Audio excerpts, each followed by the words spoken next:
সুপ্রিয় দর্শক, এইমাত্র পাওয়া সর্বশেষ আপডেট দুপুরের সংবাদে আপনাদের স্বাগতম। শুরুতে জানাবো সংবাদ শিরোনাম। শুরুতে জানিয়ে দেব, আওয়ামী লীগকে বাংলাদেশে ফেরাতে ময়দানে শেখ হাসিনা ও সজীব ওয়াজেদ জয়, অন্য ছকে মা ও ছেলে। থাকছে বিস্তারিত।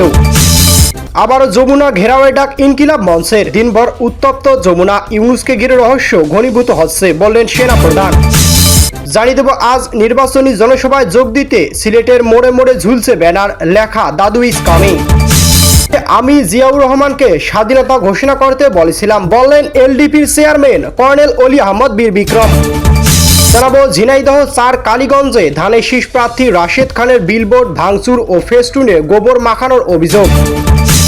সর্বশেষ জানিয়ে দেব, লক্ষ্মীপুরের চন্দ্রগঞ্জ দেশীয় অস্ত্রসহ যৌথ অভিযানে বিএনপি নেতা গ্রেফতার। থাকছে বিস্তারিত। সুপ্রিয় দর্শক মন্ডলী, এতক্ষণ শুনছিলেন সংবাদ শিরোনাম। এবার জানাবো বিস্তারিত সংবাদ। তার আগে অনুরোধ থাকবে, ভিডিওটি ভালো লাগলে এবং সর্বশেষ আপডেট সংবাদ পেতে চ্যানেলটি সাবস্ক্রাইব করুন। ধন্যবাদ।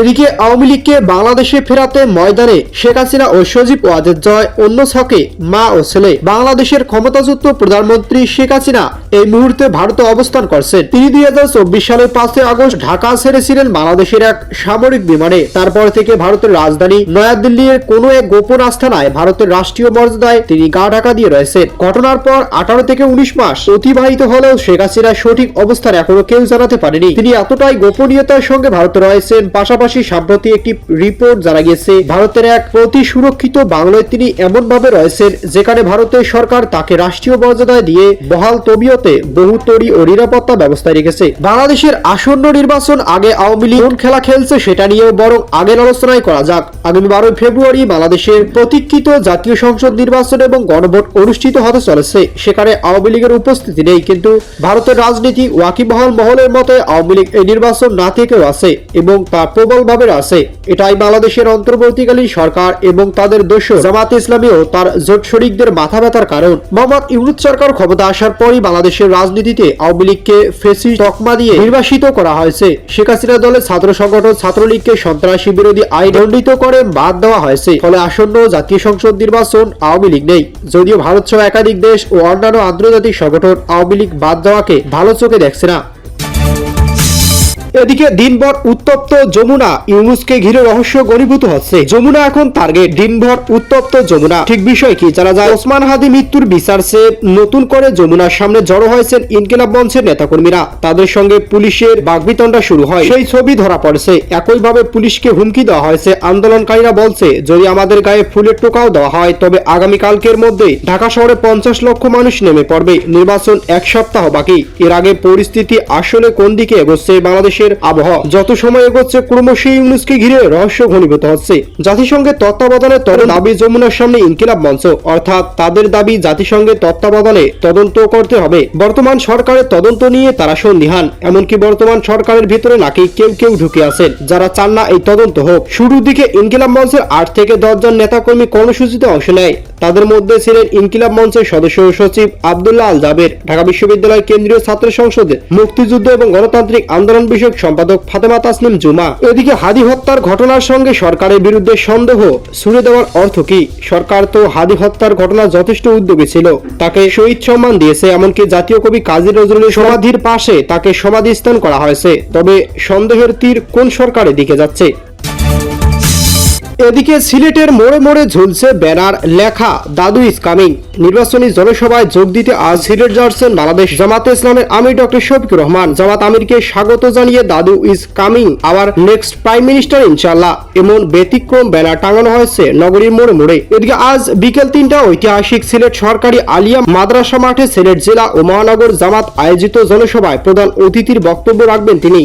সিলেট সমাবেশের আগে নিজ জন্মস্থান মৌলভীবাজার, কুলাউড়া ও হবিগঞ্জ জনসমাবেশ করেন। এরপর হেলিকপ্টার যোগে সিলেটের উদ্দেশ্যে রওনা দেন। জনসভায় সিলেট সুনামগঞ্জ 11 জন সংসদ সদস্য প্রার্থীকে পরিচয় করিয়ে দেবেন তিনি। এদিকে ডক্টর শফিকুর রহমানকে আগমন নেতাকর্মীদের মাঝে ব্যাপক উচ্ছ্বাস ও আনন্দ বিরাজ করছে। জামাত আমিরকে স্বাগত জানিয়ে নগরের মোড়ে মোড়ে টাঙানো হয়েছে ফেস্টুন ব্যানার, দাদু is coming, hour next prime minister ইনশাআল্লাহ, এমন ব্যতিক্রম ব্যানার টাঙানো হয়েছে নগরীর মোড়ে মোড়ে। জনসভাকে সফল করতে ব্যাপক প্রস্তুতি গ্রহণ করছে জামাত ইসলাম।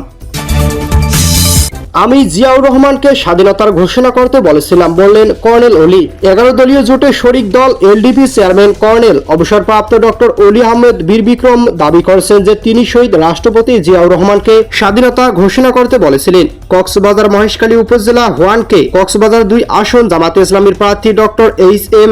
হামিদুর রহমান আজাদের সমর্থনে আয়োজিত জোটে নির্বাচনী পথসভায় তিনি প্রধান অতিথির বক্তব্য বলেন, আমি জিয়াউর রহমানকে স্বাধীনতার ঘোষণা করতে বলেছিলাম। আমাদের মধ্যে তৎকালীন সিনিয়র ছিলেন মেজর মীর শওকত, পরবর্তীতে লেফটেন্যান্ট জেনারেল। তিনি লিখেছেন যে এই অফিসার কর্নেল অলি জিয়াউর রহমানকে স্বাধীনতার ঘোষণা করতে বলেছিলেন এবং আমি যদি উনাকে দেওয়ানহাট থেকে না নিয়ে আসতাম 5 মিনিটের পর মেরে ফেলে উনাকে কর্ণফুলী নদীতে ভাসিয়ে দিত।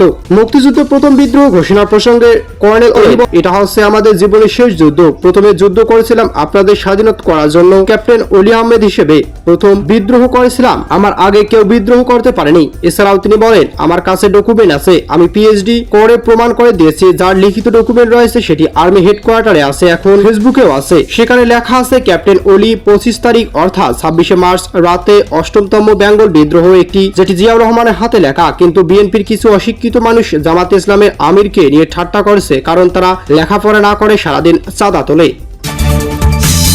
এদিকে ধানের শীষ প্রার্থী রাশেদ খানের বিলবোর্ড ভাঙচুর ও ফেস্টুন গোবরে মাখানোর অভিযোগ। ঝিনাইদহ 4 কালীগঞ্জ আসনে বিভিন্ন এলাকায় বিএনপি মনোনীত ধানের শীষ প্রতীকের প্রার্থী নির্বাচনী প্রচারণার বিলবোর্ড ছিঁড়ে ফেলা, পুড়িয়ে দেওয়া ও ফেস্টুন গোবর মাখানোর অভিযোগ উঠেছে। এদিকে আজ কালীগঞ্জ উপজেলা মনোহরপুর পুকুরিয়া প্রাথমিক বিদ্যালয় মাঠে নির্বাচনী সভায় যাওয়ার পথে এসব অভিযোগ তোলেন ঝিনাইদহ 4 আসন বিএনপি মনোনীত ধানের শীষের প্রতীকের প্রার্থী রাশেদ খান। এছাড়াও ঘোরসান ও ফুরসুন্দি ইউনিয়ন বিভিন্ন স্থানে একইভাবে বিলবোর্ড ছিঁড়ে ও পুড়িয়ে ফেলা হয়। রাশেদ খান বলেন, অন্যান্য দলের প্রার্থীদের বিলবোর্ড অক্ষত থাকলেও পরিকল্পিতভাবে তার নির্বাচনী প্রচারণার বিলবোর্ড ও ফেস্টুন ভাঙচুর করা হয়েছে। ঝিনাইদহ 4 আসনে বিএনপি বিভিন্ন এলাকায় তার ধানের শীষ প্রতীকের বিলবোর্ড ছিঁড়ে ফেলা হয়েছে। একই সঙ্গে বিভিন্ন স্থানে টাঙানো ফেস্টুন গোবর মাখে এবং পানের পিক নিক্ষেপ করা হয়েছে। এছাড়াও অসংখ্য জায়গায় তার ফেস্টুন খুলে নিয়ে যাওয়ার ঘটনাও ঘটেছে বলে অভিযোগ করেন তিনি। রাশেদ খান আরো বলেন, এ ধরনের কর্মকাণ্ড সুষ্ঠু ও শান্তিপূর্ণ নির্বাচনী পরিবেশের জন্য হুমকি স্বরূপ। এ ঘটনায় সংশ্লিষ্ট কর্তৃপক্ষের দৃষ্টি আকর্ষণ করে তিনি অবিলম্বে দোষীদের বিরুদ্ধে প্রয়োজনীয় ব্যবস্থা গ্রহণের দাবি জানান। এদিকে দেশীয় অস্ত্রসহ যৌথ বাহিনীর অভিযানে বিএনপি নেতা গ্রেফতার। লক্ষ্মীপুরে চন্দ্রগঞ্জ থানা উত্তর কুশাখালী ইউনিয়ন ফরাজগঞ্জ গ্রামে যৌথ বাহিনীর এক বিশেষ অভিযান দেশীয় অস্ত্রসহ মোহাম্মদ আজাদ আবুল কালাম নামে এক বিএনপি নেতাকে গ্রেফতার করা হয়েছে। এদিকে আজ পরিচালিত এই অভিযানে তাকে গ্রেফতার করা হয়। কুশাখালী ইউনিয়ন মমতাজ উদ্দিনের ছেলে, তিনি 18 নম্বর কুশাখালী ইউনিয়ন 8 নম্বর ওয়ার্ড বিএনপি সভাপতির দায়িত্ব রয়েছেন এবং স্থানীয়ভাবে বিএনপি নেতা আজাদ নামে পরিচিত। যৌথ বাহিনী জানিয়েছেন, গ্রেফতারকৃত আজাদ 9টি মামলায় ওয়ারেন্টভুক্ত পলাতক আসামি। অভিযোগ চলাকালে আজাদের বাড়িতে তল্লাশি চালিয়ে একটি রামদা, একটি ছুরি, একটি ডিফেন্স স্টিক এবং ইলেকট্রনিক্স স্ট্যানার এবং 3টি মোবাইল ফোন, 2টি স্মার্টফোন, একটি বাটন ফোন উদ্ধার করা হয়েছে। লক্ষ্মীপুর সদর আর্মি ক্যাম্পের অভিযান কমান্ডার মেজর রাহাত খানের নেতৃত্বে এই যৌথ অভিযান চালিত হয়। গ্রেফতারের পর প্রয়োজনীয় আইনগত ব্যবস্থা গ্রহণের জন্য তাকে সংশ্লিষ্ট থানা হস্তান্তর করা হয়েছে বলেও তিনি নিশ্চিত করে দাবি করেছেন যৌথ বাহিনী।